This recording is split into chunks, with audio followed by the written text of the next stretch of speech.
Hello everybody and welcome back to my reaction and review of the playtest 7 for D&D 5.5. I know I mentioned that I was probably not going to cover the spellcasters since my focus lies mostly on trying to make sure that the martial classes are more fun to play and better balanced and whatnot, but the Warlock is kind of an interesting case because they've kind of been all over the place with the Warlock, and it's also not a full caster in the same way that, like, the Sorcerer and the Wizard are, so while I probably still won't bother going into those classes in too much detail, I think it's worth talking about the Warlocks. They've done some interesting things here. It's worth noting that in the last playtest, which was playtest 6, I believe, the Warlock, wherever that is. Oh, my bad. It was playtest 5 actually. So in this version of the Warlock, they did some weird thing where they were turning it into this kind of like half caster, but with like some weird full caster features, and they were turning things into cantrips like the pact boons, and it was just all weird and everything. So in this one, they've reverted it back to the Warlock that we all currently know, with the whole you only have like 2 spell slots for the vast majority of your career. Again, keep in mind, most games only go up to level 12, so most people playing Warlock in most campaigns are only going to ever experience the 2 spell slot version of the class. And then, of course, those slots cap out at 5th level, and then after that you get, like, Mystic Arcanum stuff. So most of the class is back to the way it is, but there is still a lot of really interesting changes that we can take a look at here. For one, the first thing that I think is worth commenting on is the fact that you get an invocation now at 1st level. Now, keep in mind that Warlock is an extremely popular class to dip into, meaning that people will do multi-class builds where they take a level or 2 of Warlock mainly to get access to the Eldritch Blast cantrip. Because Eldritch Blast is, if you don't know, the most powerful cantrip in the game. The main reason being, of course, that instead of scaling the way most cantrips do, where they just get more dice of damage, Eldritch Blast uniquely scales in that you get more attacks as you level. So 2 at 5, 3 at 11, and 4 at 17. And then when you combine that with things that the Warlock gets innately with the whole Eldritch Invocation mechanic, you can then further buff it so that you get things like Charisma bonus to your damage on each of the individual blasts, and then you could do things like Repelling Blast and whatnot. But currently, if you want to do that, you at least have to take a level 2 Warlock dip, because that's the first time you get an invocation, and that's when you can get things like Agonizing Blast and Repelling Blast for the first time, and then that's how you make Eldritch Blast, absurdly powerful. But now, with your invocations existing at level 1, and Eldritch Blast going back to being a cantrip, this makes it even easier to just take a single level of Warlock, and you get a free spell slot that recovers on a short rest. You get 2 cantrips, one of which is going to be Eldritch Blast. You get to buff Eldritch Blast, and you get a couple of spells. It's really kind of insane how much you get. Not to mention that uh, there's a lot of other changes that they've made to invocations as well. So, looking through the actual invocations is, I think, a good place to start here, because the other big change that they've made is the pacts, which you normally get at 3rd level. Like, previously, you would get your pact boon, and then you choose Pact of the Blade, Pact of the Chain, Pact of the Tome, and then I think there was an update that came out later that added, like, Pact of the Amulet and things like that. But now, that's an invocation, so you can now get Pact of the Blade at 1st level, and they've even wrapped up the Hexblade archetype into Pact of the Blade, essentially. And to be fair, I think that makes sense. A lot of people really liked playing Warlock, specifically for the Hexblade class, because, like me, a lot of people like playing their Gish builds, their sort of spell swords and whatnot, and Warlock was a pretty good way of doing that, so I think it makes sense to kind of wrap that into the core class, and then allow you to have other patrons while still having that sort of fantasy-ish Spellblade kind of playstyle, but now you can have it with, like, the Celestial Patron, or the Fiend Patron, or whatever. This actually is another thing that I'm very curious about, because, this is, like, Baldur's Gate 3 came out over a month ago now at the time of this recording, and so it felt like it was very unlikely that they would have referenced Baldur's Gate mechanics this quickly in a playtest, but I mean, a month is a long time, and it really feels like they did take some notes, because another thing worth pointing out is that the jump spell in this...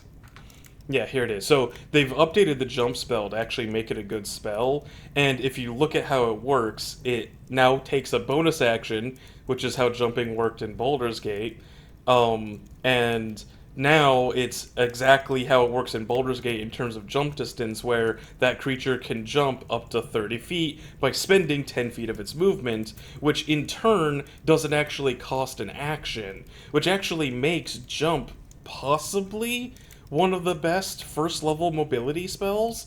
Like, previously you had Expeditious Retreat, and that's pretty good, don't get me wrong, but that costs your bonus action each time you want to use it. So if you have something else competing for your bonus action, whether you're a 2-weapon fighter or something of that sort, on those turns you want to use your bonus action, you're not able to use the dash from Expeditious Retreat. But with jump, you're able to use it by just spending 10 feet of movement to get 30 feet of movement, and that potentially allows you to dodge various obstacles, and on top of that, this doesn't seem to cost concentration, whereas Expeditious Retreat does, so you could cast Jump while still maintaining concentration on some other buff. I mean, hell, you could have both active at the same time if you really wanted to.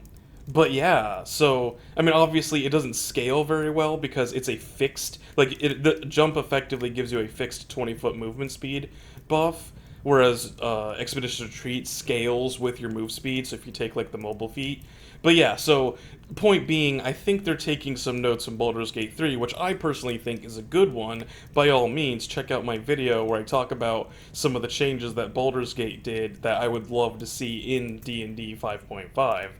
But regardless, the fact that you can take Pact of the Blade as an invocation, got back on topic, you can take that at first level, which means now it's also really trivial for classes like a Paladin to take just one level of Warlock, and now they can suddenly, dive into a Pact of the Blade style of gameplay, get charisma bonus to their attack rolls, because that's what Pact of the Blade does now, is it just automatically includes the ability to use your charisma bonus with your attack and damage rolls in place of your strength and dexterity, and you get the ability to change its damage type, which helps you dodge various resistances, and you can summon additional weapons, and you get the weapon mastery property as well.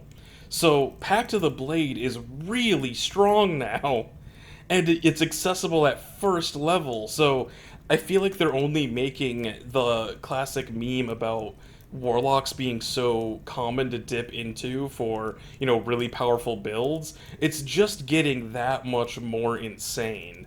Don't get me wrong, it's great for the Warlock, but it feels weird that, it's becoming this easy. Like, they need to take into account multi-classing options a little bit more. Don't get me wrong, multi-classing really it does exist primarily for breaking the game, but I feel like there's a few things they could do, because another thing to take into account is that this doesn't have any prerequisites, and if we bring up the feats, let's see here, there is the... Yeah, here it is. Here's the Eldritch Adept feat, which lets you learn an Eldritch Invocation as long as it doesn't have any prerequisites. or if you're a Warlock who meets the prerequisites. But like if it doesn't have any prerequisites, you can take it, and this doesn't have any prerequisites.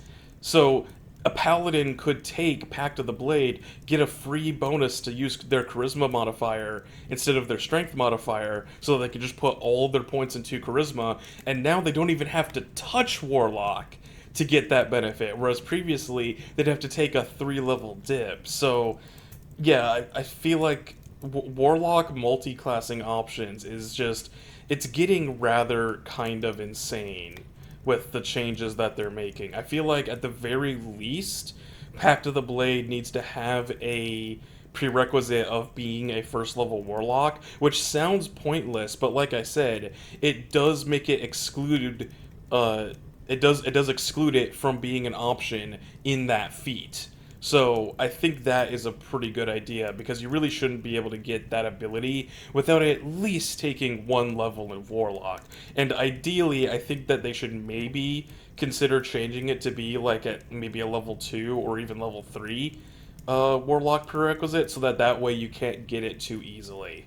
Um, and then on that note, I also think that one change that I would like to see is they should make Eldritch Blast a class feature. I think they were experimenting with that in the last version of the Warlock, but there was a lot of other problems with how that version of the Warlock worked. So I think that kind of, fell by the wayside as an idea when they reverted everything. But what I think could be interesting is they should tie Eldritch Blast to the patron that you get at 3rd level. So like maybe you don't get Eldritch Blast until level 3, which would I think a 3-level dip is the point where multi-classing I think becomes quote unquote fair for the investment that you're giving it.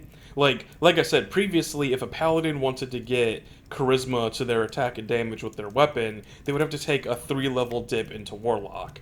And so I think that if you put like that stuff at a prerequisite of 3, that would be good. And so if you put Eldritch Blast at level 3, that could also be a good way to balance out the idea of dipping into Warlock. But then on top of that, if Eldritch Blast was changed to be a class feature instead of a cantrip, you could do a lot more interesting things with it. Because right now, all Eldritch Blast is just this generic damaging spell that does force damage, and then you could buff it with a number of invocations, which of course are still in the game. Like you got your Agonizing Blast, you got your Repelling Blast, you've got your Eldritch Spear to increase its range, so on and so forth.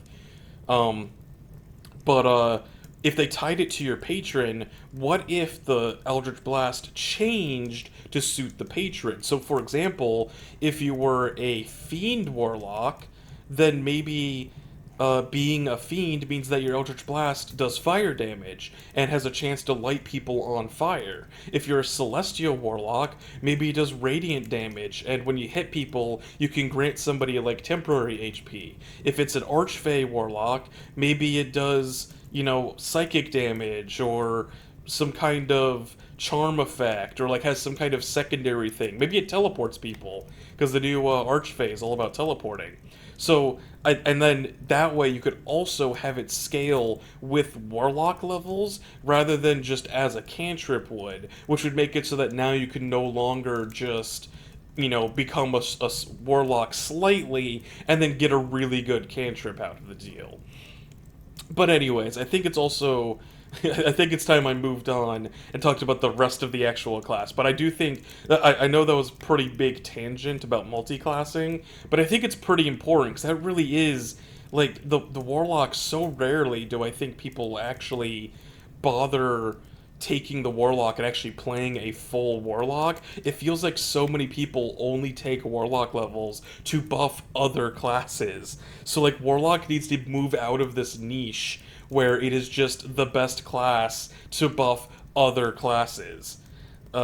But anyway, so if we actually look at some of the new things, so starting back with the invocations, one change I actually do really like is that a lot of the cantrip buffs are no longer Eldritch Blast specific. You can actually play a Warlock now without taking Eldritch Blast, not that there's ever really a reason not to, but in theory, you could do that, and as a result, you could actually buff other cantrips, like Agonizing Blast. You could use that on Blade Burst, or Firebolt, or pretty much anything, and use that to buff its damage. Eldritch Spear, you can also use that. So like that, you could take Lightning Lure or Thorn Whip or any spell that has any range, and suddenly increase that range by 30 feet for each of your Warlock levels, which is like 600 feet. I was talking about this last night, and I think a really funny build for a Warlock would be to take Pact of the Tome to get Vicious Mockery, and then use things like Agonizing Blast and Eldritch Spear to make it so that you could use Vicious Mockery from up to 600 feet away and have it deal bonus damage equal to your Charisma modifier. Oh man, that would be really funny. But yeah, so although I do think there was one that still doesn't work with other. I think it was Repelling Blast. Yeah, Repelling Blast still only applies to Eldritch Blast. I feel like you could just go ahead and have that apply to any cantrip that deals damage, or maybe any cantrip that requires an attack roll might make more sense, because it might be a little bit silly if you're doing like Sacred Flame and then that somehow pushes them back. Whereas if you did it with, say, Chill Touch or Firebolt or something, then that would make sense to me. So, like, I think that you could simply change the prerequisite to any cantrip that makes an attack roll, and then this way that could also be modified with Repelling Blast, and then you can really have some variety. And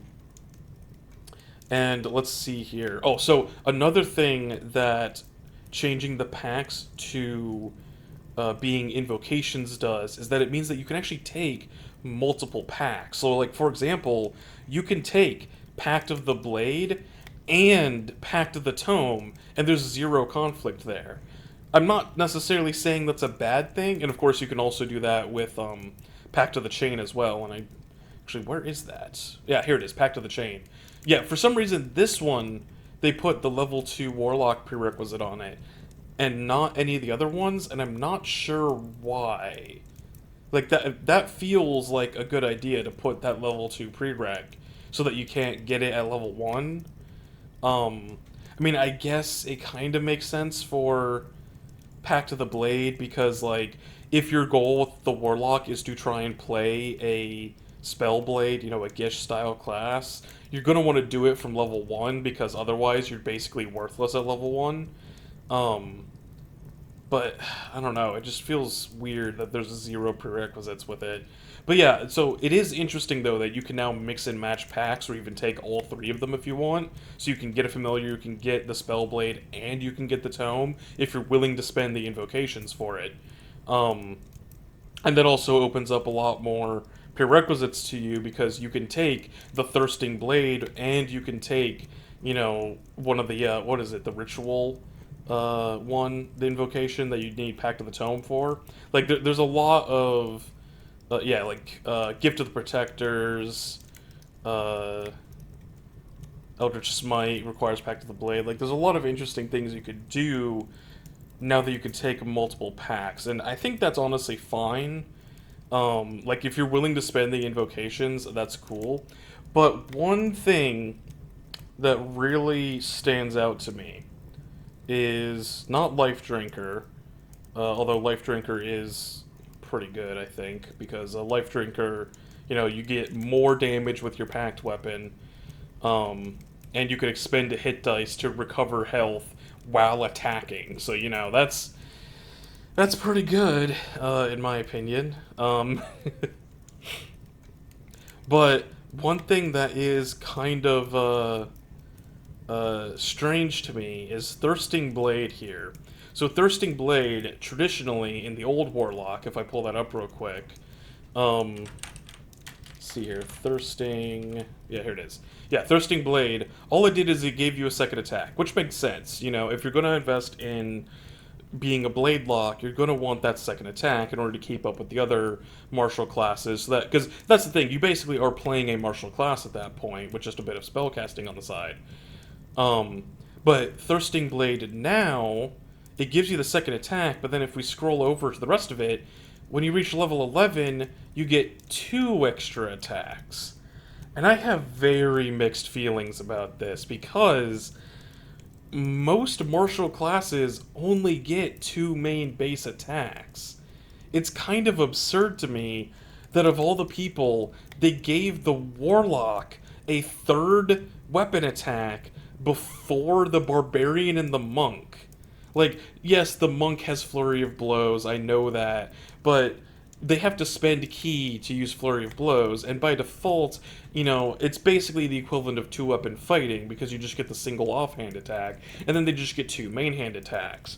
The Monk really should get a 3rd base attack to help boost their damage value, and really tie into their, you know, rapid-fire fists style of archetype. And on that same note, I really do feel like the Barbarian either needs a significant buff to the amount of damage that Raging confers to your weapons, or they should just get a 3rd attack at 11th level. Going back to the Barbarian a bit, something that, like I've mentioned, bothers me, and I went into more detail about this in the Barbarian video, but Brutal Critical is a really annoying ability to me, because it only works 5% of the time, a little bit more than that when you're attacking with advantage, using Reckless Attack, of course, but it only applies when you get a crit, and the rest of the time you get nothing out of it. So what I would do is I would swap the position of Relentless Rage and Brutal Critical. So you get Relentless Rage at level 9, then you get Brutal Critical at level 11, and you can get that alongside a 3rd attack. That way, you actually get something that affects your general combat strategy at level 11, and then the Brutal Critical is just kind of a, you know, a flavored add-on minor feature that you get alongside it to, you know, give the Barbarian's crits a little bit more spice. So yeah, it's like, I'm not necessarily opposed to the idea that the Warlock can get a 3rd weapon attack with, you know, with Pact of the Blade, but if they're gonna get a 3rd weapon attack, all the true martial classes should get 3 attacks.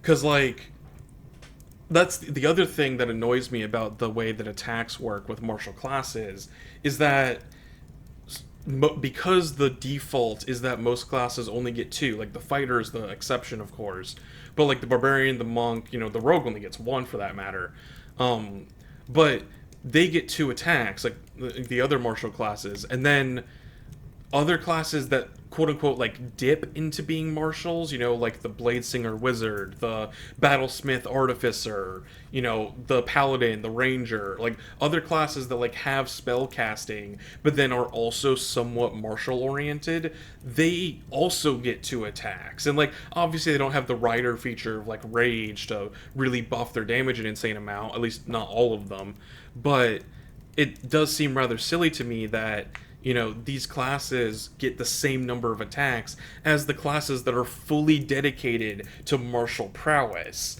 especially with the new weapon mastery system, which, you know, I should probably talk about that in just a second as well, but with weapon masteries, because they don't really scale at all with your, you know, base attacks, the only real way that they scale is when you get more attacks. You know, being able to push somebody 10 feet once per turn, you know, it's nice, but then when you get to level 5 and you have 2 attacks, now you can push somebody up to 20 feet a turn. Then if you're a fighter and you get 3 attacks, then you can push somebody up to 30 feet, and like that's how they scale. So when you have classes like the Warlock getting a 3rd attack, that means that if they have access to weapon masteries, then they're able to better utilize them and better scale them than classes like the Barbarian or even the Monk, which feels really silly to me. So it's like I said, I think I'm okay with the Warlock getting a 3rd attack. But the barbarian and the monk also should get a third attack. And for that matter, the fighter's fourth attack should not be a capstone ability. That should be like a level 15 or 16 ability that, just enhances their damage output, and then their capstone can be something else. Maybe a fifth attack, if you really want to just make the capstone attacking more often. But the fourth attack should not have to wait until level 20. Like, that's just silly to me. And in my opinion, I do think that it would make sense to maybe change it so that instead of this being wrapped up in one evocation, I would change it so that you have to take 2 invocations in order to get that third attack. So, like, the idea is that you would get Thirsting Blade at 5th level, and then that would give you a second attack, and then there would be, like, Improved Thirsting Blade, or whatever you want to call it, and that would have Thirsting Blade as a prerequisite as well as level 11, and then that would be how you get your third attack. Like, I think it makes sense to split that into 2 different invocations, because, like, getting that third attack is really big, and, Life Drinker already provided a good way for Warlocks to get more damage, because Life Drinker, like, obviously one of the big benefits is that you can spend hit dice to heal yourself mid-combat, but obviously you can run out of that hit dice. But even when you're out of hit dice, it still gives you an extra 1d6 damage on all of your weapon attacks. So Life Drinker also gets better with Thirsting Blade as you get that third attack. Whereas I think it makes sense that, like, you don't necessarily need that third attack when Life Drinker is giving you an extra d6 on each of your hits. Because that's another 2d6 per turn, which is somewhat akin to a weapon attack. I mean, it's a little bit weaker than a weapon attack if you're using, like, a one-handed weapon, but, it's not a negligible amount of damage that you're adding onto it, and not to mention the passive healing on top of that. But yeah, so moving on to weapon mastery. So this version of the Warlock also exemplifies a problem with the weapon mastery system, and I've been screaming at the top of my lungs that this is a problem basically since it was introduced across the various forms and whatnot. Basically, I'm not a huge fan of how the weapon mastery system is based around mastering weapons that then have abilities tied specifically to them. Because the way that works, if I pull up the weapon mastery table, so each weapon only has one ability by default. Like, if you're a fighter, you can swap it out at high levels, but that ability is kind of weak, and it doesn't even come online until level 9. So, like, you're basically stuck with the ability that the weapon has, and that's the only ability that it has. And I don't think that's very interesting, because it means that the system is not very expandable. But what it also does is it leads to weird interactions, like the Pact of the Blade here, because the way that this works is when you bond to a weapon, you gain proficiency in it, and you can use its weapon mastery property. And you can summon a weapon as a bonus action for free with no use limit. So you can just appear and just make a weapon show up in your hand and instantly learn its mastery property. So essentially, at level 1, if you take Pact of the Blade, you literally know every single weapon mastery in the entire table, because you can just summon any weapon, get proficiency with it, and use its mastery. And then you can even swap out mid-combat and go like, oh, I'll attack, then use my bonus action to swap out my weapon, and then I'll attack with a different mastery. So you're still able to use different masteries in one turn. And even though the Warlock by default does not learn any actual weapon masteries as like part of their class progression, they're able to learn every single weapon mastery using Pact of the Blade. And that means that they are literally better at using weapon masteries than the fighter, whose main gimmick that they have explicitly stated during their development of this playtest is that the fighter is meant to be the best at using weapon masteries. So the question then becomes, how do we solve this? Well, I honestly don't think it's that complicated. All we need to do is we need to change out the way weapon masteries work so that instead of them being tied to the specific weapons, and then a weapon mastery involves mastering that specific weapon, instead, I think you should learn the mastery abilities on their own, and then that becomes like your repertoire of the kinds of things that you know how to do with a weapon. And then you can use these prerequisites, which I imagine you can make a lot more specific after making this change. Like maybe push requires a bludgeoning weapon specifically, or things like that. And so, if you learn the mastery abilities instead, and then you apply them to any weapon that meets its prerequisites. So, if you use the cleave ability, then you know that ability, and then now you can use it with a great sword, or a great axe, or a polearm, and so on and so forth. Like I said, I imagine they would add more prerequisites so that they're more tailored, and then I would ideally add a lot more masteries, which is something that this version of the system would let you do, and this would also solve the problem with how Pact of the Blade works, because instead of just learning every single mastery in the game automatically at level 1, which is just absurd, they could make it so that learning Pact of the Blade also confers a single weapon mastery. So, like, say you learn, I don't know, like, push, right? And let's say push is changed to have a bludgeoning prerequisite, just for the sake of this discussion. Now, sure, you can summon any weapon, but now you're highly incentivized to only summon bludgeoning weapons, like a maul, or a warhammer, or, things like that. And then now, your weapon choice is going to be more flavorful with what you're actually skilled to do, and they don't have to do this weird thing where you learn every single mastery, because you're limited to the mastery that you know. And then I could even see an invocation being added with Pact of the Blade as a prerequisite that lets you learn a single weapon mastery. And then that way you can add it, and then it's only usable when you use it with your Pact of the Blade weapon. So yeah, like, I think that would be a much better way of handling Pact of the Blade. Just make it so that you learn a mastery property, and then you can use it with any weapons that meet its prerequisite. Even if they don't completely change the mastery system, I think that could still be a better way to implement this, is that you learn one mastery property, and you could be like, oh, I'll learn the topple property, or the cleave property, and then if your bonded weapon that you either summon or bond with meets that weapon property's prerequisites, you can use it with that weapon, and then just call it a day. That way it's not this weird thing and whatnot. And then, like I said, the other big change is I do think that they should make they should split Thirsting Blade into two not cantrips, two invocations, so that you have to learn the third attack secondly, and then in turn give that third attack to all the martial classes. But yeah, so other than those, I mean, the rest of the class, it's mostly the Warlock that we already know, as far as I can tell. I mean, I've mostly been skimming through it for a lot of this, but everything else seems relatively similar. There is the Contact Patron ability, which is new, and that's like a fun flavor ability. Like, I don't think it had, like, Contact Other Plane. You always have the Contact... Let me double check that spell real quick. So yeah, so Contact Other Plane, it's a high-level spell that has a pretty big risk of hurting yourself when you use it. But it does let you, ask questions that are mostly flavor, like you can just contact your patron and talk to them and be like, hey, can you answer these questions? And then they'll give you these very generic answers that, that way they can't give you a very specific thing.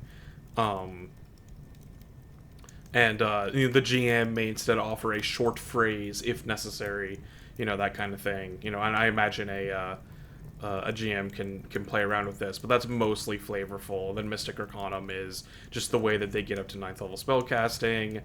And then and then they also added Magical Cunning, so I think it's a much lower level than it is normally. Yeah, actually, looking back through the original Warlock, I don't think that was actually kind of any real ability. So essentially what Magical Cunning does is it lets you take a super short rest in only a single minute that lets you recover one of your spell slots, which is, I mean, it's nice in games where you're not short resting often enough to help kind of make up for that. So it's a nice little feature to help improve the quality of life for Warlocks. and I think that's a good idea. Um, Other than that, like I said, most of it's the same. So really, the only thing left to do is take a quick look at the subclasses, and they did do quite a few changes with that. So Archfey is now based entirely around the Misty Step spell, which I think is kind of funny. So if we go back to the original Warlock and look at the Archfey, um, it was kind of about like charming and frightening people. Um, and that makes sense. It's very flavorful to the Fae. And then at level 6, you could turn invisible and teleport, which was kind of like what Misty Step would do. Um, and then later on, it would make you immune to charming and stuff like that. But now, the class is based entirely around Misty Step, which I think is a funny way to take it. And so the idea is that you get a free number of castings of Misty Step equal to your Charisma modifier each day. And then on top of that, whenever you cast Misty Step, whether you do it with this ability or with a spell slot, you can get bonus effects. So you get Refreshing Step, which allows you to give somebody temporary HP whenever you teleport, which is, it's a nice little support. Taunting Step, which I think is a much more fun one, is creatures within 5 feet of the space you left on a Wisdom saving throw. That they have to make a Wisdom save, or have disadvantage against people other than you. So the idea is that it's literally a taunt. Somebody runs up to you, and then you teleport away, and then now they have disadvantage unless they chase you down. But like you can just run so far away that they can't reach you. It is worth remembering, though, that Misty Step does have a limited range of only 30 feet, so it's not like you can teleport all the way away. But, I mean, hey, bonus action, teleport 30 feet away, and then if you just simply move with your movement up to 30 feet away, and I imagine the mobility feat would probably be very helpful to give you a little bit more room, then you can basically be out of range of almost anybody, and as a result, just make it impossible for them to attack you. And then at level 6, your Misty Escape, which, like I said, they kind of got a sort of Misty Step style ability in the base, or in the original Archfey Warlock, but now it's more specifically tied to Misty Step, and it lets you cast it as a reaction in response to taking damage, which I think is fun. And then on top of that, this is when they give you the invisible, so now you can Misty Step and turn invisible. Now, unfortunately, you can't do that and use Taunting Step at the same time, but it's still pretty funny to have that as an option, where just as a reaction, you just turn invisible. And then on top of that, you also have Dreadful Step, which is something I actually missed the first time because of the format being so weird. But this actually turns Misty Step into a damaging spell, which I think is really funny. Like, the Archfey is just a really funny subclass, and I actually really want to play it, and I think it would be perfect with the build that I was mentioning earlier, where you focus on getting Pact of the Tome, and you take Vicious Mockery as a cantrip, and then you use your invocations to buff Vicious Mockery, and then like your tome is just a book of jokes that you're reading out and taunting your enemies with. And then, like I said, like you could teleport away and then force people to take psychic damage from you leaving, and then you use Vicious Mockery to deal more damage.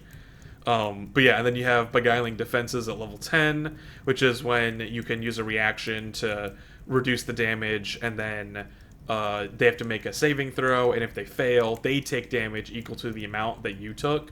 So, it's a, give as good as you got kind of thing, but you can only do it once a day unless you spend a spell slot. And then finally, we have Bewitching Magic, which is where immediately after you cast an enchantment or illusion spell, you can cast Misty Step as part of the same action without spending a spell slot. Which means that now you can cast things like Crown of Madness or, Major Image or whatever. Hell, even Minor Illusion might count. And then you do that, and then you immediately suddenly cast Misty Step for free, and it's like, oh, okay. Actually, no, Minor Illusion wouldn't count because it doesn't cost a spell slot. That's right. But still, like, being able to get Misty Step just for free anytime you cast any spell of the appropriate schools. Like, this I really like because I feel like schools of magic need to matter more. And this really encourages you to play a very enchantment and illusion focused warlock so that you can really, make use of this Misty Step, because now you get Misty Step for free every time you cast a spell, and then you get to, include things like Taunting Step or Dreadful Step and all this other fun stuff. So yeah, like Archfey, I really like the changes to Archfey. Then we have Celestial, and I think this is mostly the same as it was before. The first ability is you get basically Healing Word, but instead of it costing spell slots, it costs a pool of d6s, which is, that makes sense to me.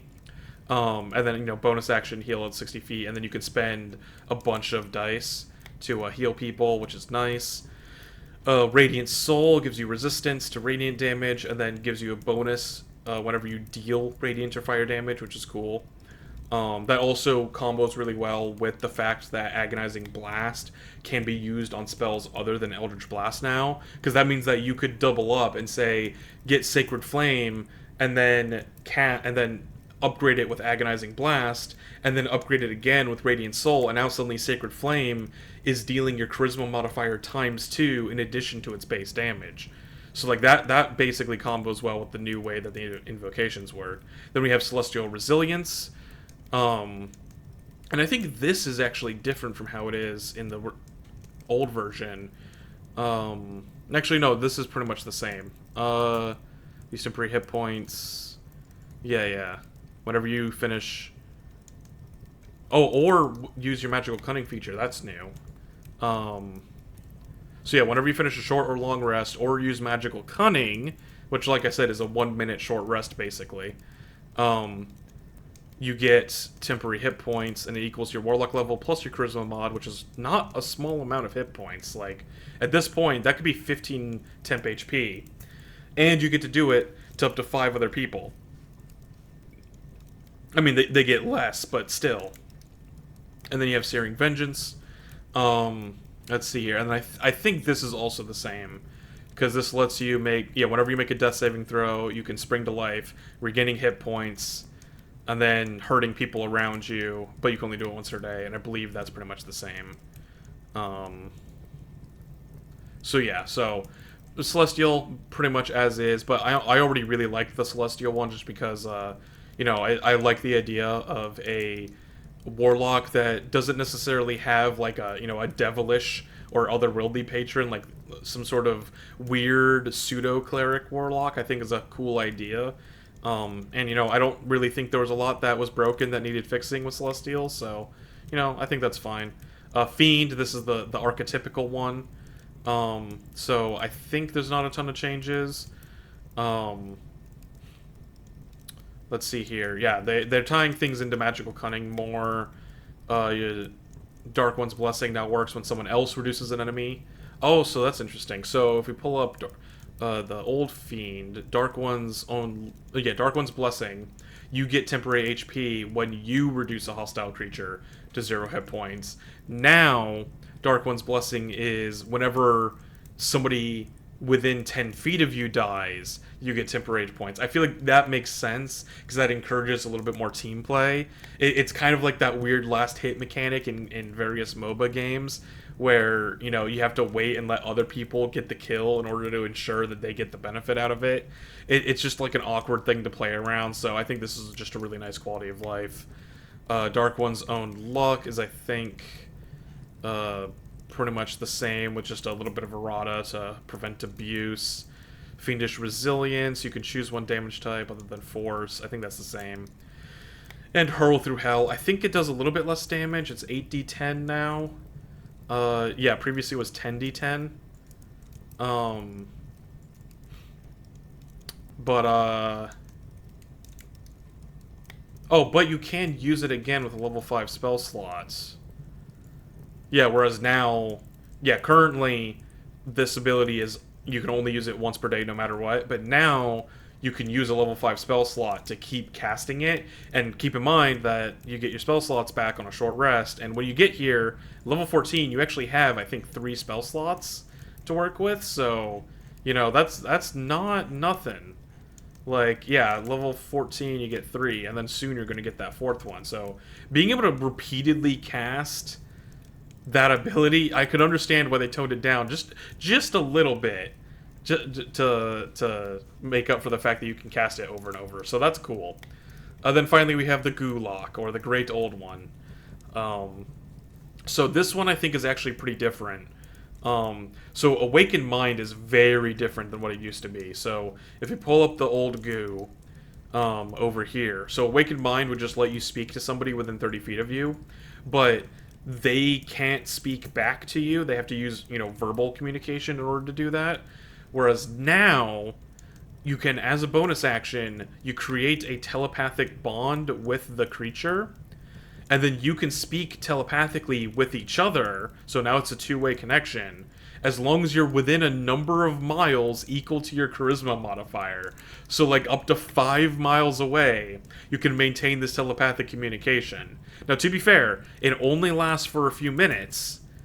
So if you do try to use this for long-distance communication, it will only be able to last for up to 20 minutes, and that's at high levels. So you have to use this for very short-term bursts. But it also doesn't cost anything. So as long as you're staying close to each other, it doesn't seem to require any kind of like verbal components or anything. So you can just maintain this in like a stealth mission while you're next to each other and be able to communicate without anybody being able to hear you. Then you have psychic spells, and again, I believe, there's nothing like this in the original version of the Gulak. So psychic spells is basically you get the ability to cast spells without any verbal or somatic components, as long as they're enchantment or illusion spells. So again, I really like this because it encourages you to actually specialize in a particular kind of magic, so that, like, yes, you can still learn damaging spells and you can hex people and whatnot, but you really want to focus on, the fun enchantment and illusion spells, like charming people and, creating, illusionary monsters and whatnot.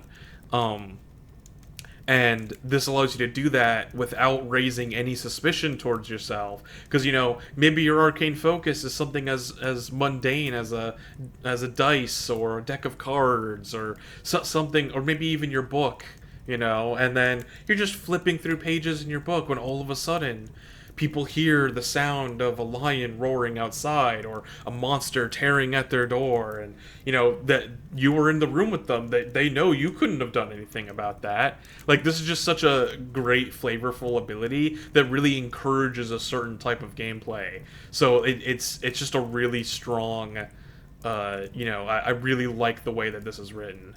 For the rest of these abilities, though, I think they're mostly the same. Let me actually read through these real quick. Oh, so this is actually... Clairvoyant Combatant is very interesting and very different from, well, basically anything that the original Gulak had. So this is actually a lot more different than I thought. So this actually ties into your Awakened Mind ability, and it allows you to use your telepathic bond offensively. And that's really fascinating to me. Because looking back at it, it doesn't say that the creature has to be willing. You just choose a creature within 30 feet of you. You don't even have to touch them. And then you form a telepathic bond. So you could just yell into someone's brain like an asshole. And that actually could be really interesting, because, like, they can't get rid of it.